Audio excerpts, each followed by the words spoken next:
Seppo Paju has discovered the secret to throwing far. But being from Finland, not everyone knew just how big his arm was. Oh my goodness, that's not real. I don't know if I've seen a longer drive. As he began to travel to the US, we started to see what he was made of. Seppo was clearly a big guy. So is that part of his distance formula? Perhaps, but that only matters if you know how to use your body properly. And there are plenty of people smaller than him that still throw far. So what does Seppo Paju know about throwing far that might be helpful to us? We'll explore why he's able and compare that to other pros like Calvin Heimburg, Gibson, and Garrett Gurthie. Seppo grew up with a disc in his hands. His father and mother started playing disc golf in 1979. Seppo was born in 1994, and the exposure to the sport at such a young age puts him at a huge advantage over anyone who started later in life. This isn't to say someone who learns later can't throw far, but if you have all the right tools and dedication to your craft, you can capitalize on the extra experience that thousands of hours of throwing will bring. Seppo Paju is a master at creating rotational speed, which leads to disc speed.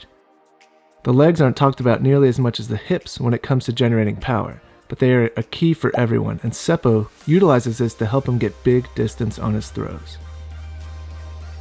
He stays on the balls of his feet and uses a slight bounce to create power from the ground up. This is exactly what baseball players do when they want to get huge distance on a throw. Watch here as Bryce Harper, wearing white with a red cap, fields a ball hit to the warning track. After picking up the ball, he does a crow hop to allow him to throw further. This throw to third base was 310 feet. Does this foot pattern look familiar to you?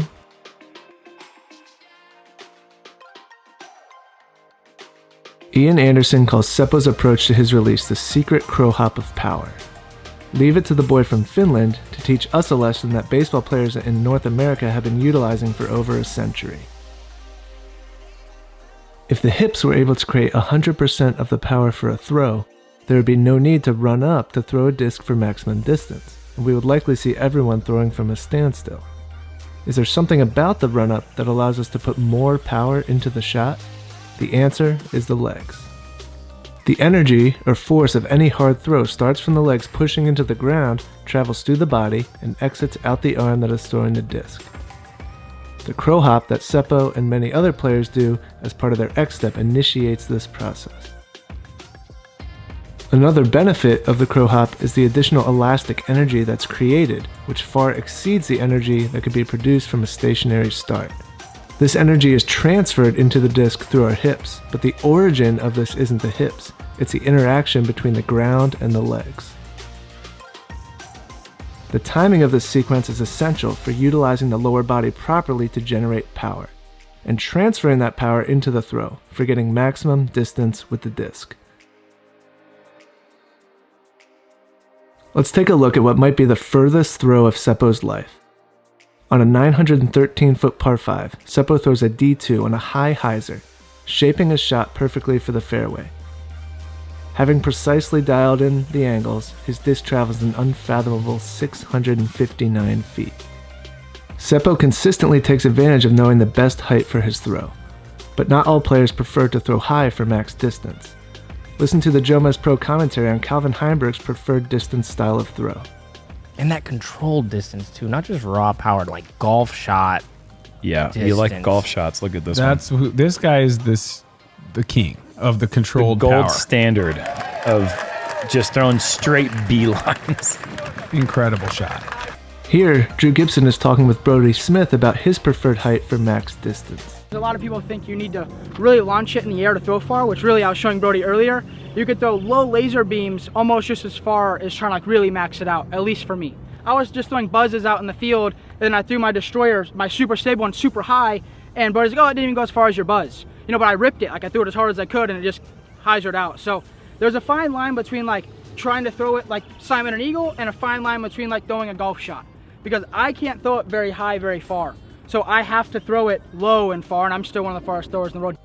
Garrett Gurthie, who's one of the longest bombers in the sport, consistently throws high for distance. Here he is with a massively high shot, hitting the S-curve line and ultimately ending up within circle 1 on a 638-foot hole. When throwing high and far, your disc needs to have a massive amount of turn. This is partially dependent on wind conditions, but the risk, as Drew Gibson pointed out, is a disc hyzering out early if it's too stable or thrown with too much hyzer. The amazing thing about this throw from Seppo is that, as you can see from the movement of the flags, he's throwing into a headwind. As we saw from Ricky Wysocki at the Dynamic Discs Open, throwing into a headwind doesn't mean you have to sacrifice distance if you know how the conditions will affect your disc.